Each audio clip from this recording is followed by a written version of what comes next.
August 29, 2017, the latest Cayenne makes its international debut on the roof of the Porsche Museum. This is the third generation of the sporty off-road vehicle known in-house as the E3. Dr. Wolfgang Porsche, the entire managing board and the team responsible for creating the Cayenne are meeting the world press. SUVs are successful everywhere in the world, whether you look at China, at Europe or at North America.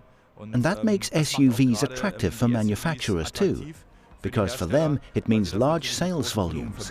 In 2019, Porsche sells more than 90,000 units worldwide. The 1 millionth Cayenne is built in the autumn of 2020. For almost 2 decades, the characteristic performance of a Porsche combined with the impressive off-road handling and high everyday usability have aroused a strong sense of desire. In the early 1990s, Porsche's very existence was in jeopardy. 1992 was the worst year in company history. Only 15,000 cars were built, so it concentrated all its efforts on the 911 and the Boxster. The strategy of using the same parts for the Boxster and the 911. The Boxster was launched in 1996 and the 996 generation of the 911 in 1997 restored success to Zuffenhausen. And still riding this wave, the company started thinking about a third product line for Porsche. They were looking for a sporty, all-terrain multi-purpose vehicle. In a project named Colorado, they came up with what later came to be known as the Cayenne. Over 1 million Cayennes have been delivered, a milestone. It all started some 20 years ago when the E1 was designed. Even in the freezing cold, like here in Canada, Porsche is breaking new ground with its SUV series. They thought about it for a long time and did some surveys to see whether customers could imagine a sport utility Porsche. They were very cautious, saying that it would have to be a sporty SUV too.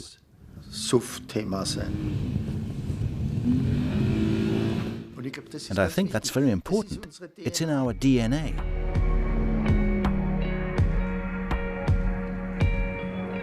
For Porsche, as a sports car manufacturer, growth meant that we also had to look into building vehicles that were not in the two-seater category. Because finding a dealer in Asia, in China, who's willing to invest money in order to sell Porsche sports cars was unthinkable then, and still would be today. In Asia, you drive a 4-seater, and if you have lots of money and can afford lots of hobbies, you can buy a 2-seater to go with it, but not the other way round. That's why we came up with the Cayenne. The Cayenne was the category of vehicle that offered us the greatest potential, and it worked.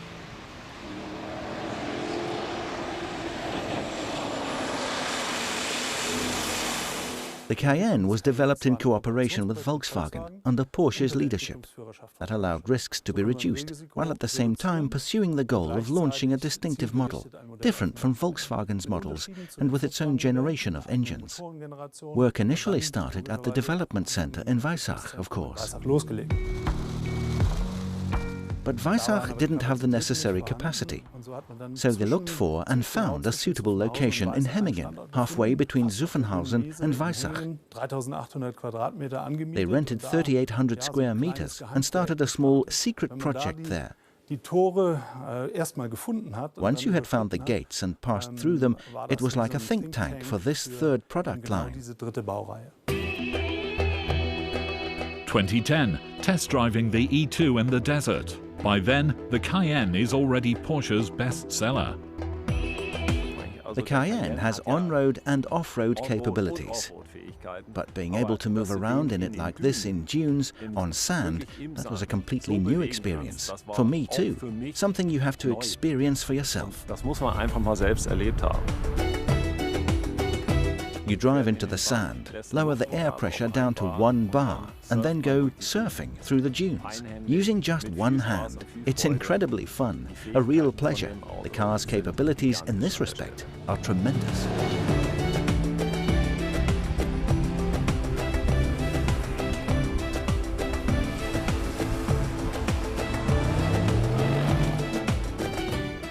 Afterwards, you drive out of the dunes, pump up the tires, and start driving on the road again. It's just fascinating.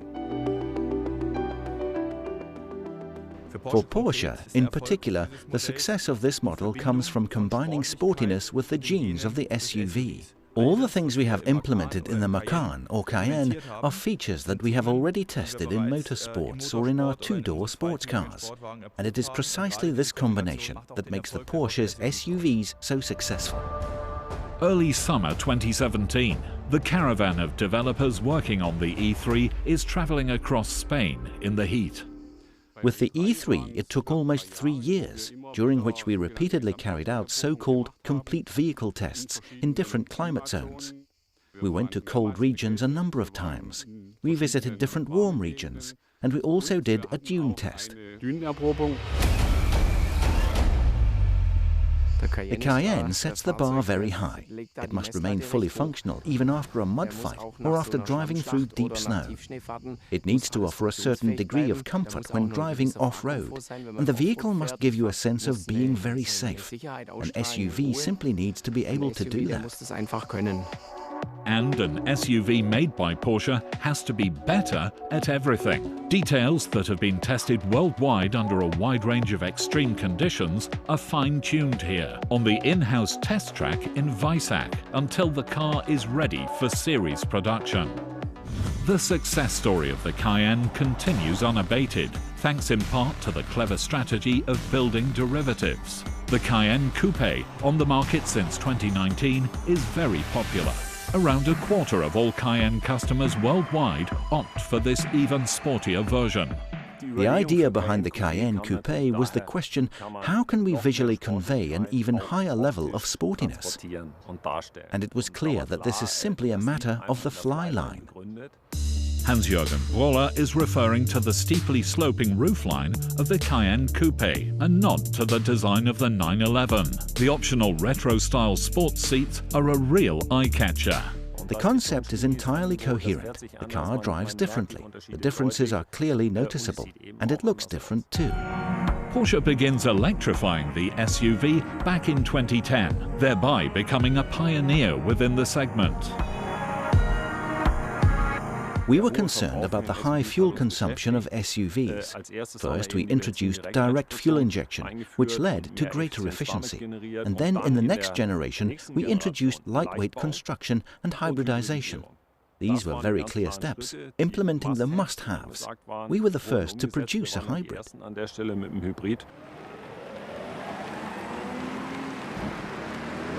Now we have updated it in the form of plug-in hybrids. That was a very important step, which has also led to a higher acceptance in the way SUVs are perceived. Powerful and efficient, key attributes of the plug-in hybrid models of the Cayenne. In 2007, the Cayenne is the pioneer within the Porsche universe, with the first modern-day GTS model, entirely optimized for sports and a success right from the start. That was an incentive for everyone, of course, also for the Boxster colleagues, for the 911 colleagues. They didn't have a GTS. The Cayenne was the first model to bring back the GTS theme from the company's history. It was a great success. We rolled it out, and we are very happy with it today. The 1 millionth was a GTS.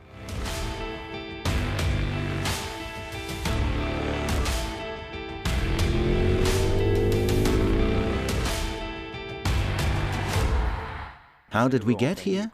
By continuously enhancing the product, by developing it with our customers in mind, also by coming up with suitable derivatives that appealed to customers, and by taking the right steps in terms of the technology. All this contributed to the developments we have seen in the number of units built.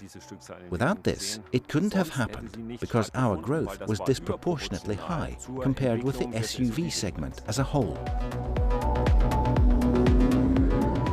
The Cayenne has cracked the 1 million mark. No other SUV achieves this perfect balance between the characteristic performance of a Porsche, impressive off-road handling, and everyday suitability. But Porsche has never been one to rest on its laurels. The story of the Cayenne will continue, with many new, exciting chapters.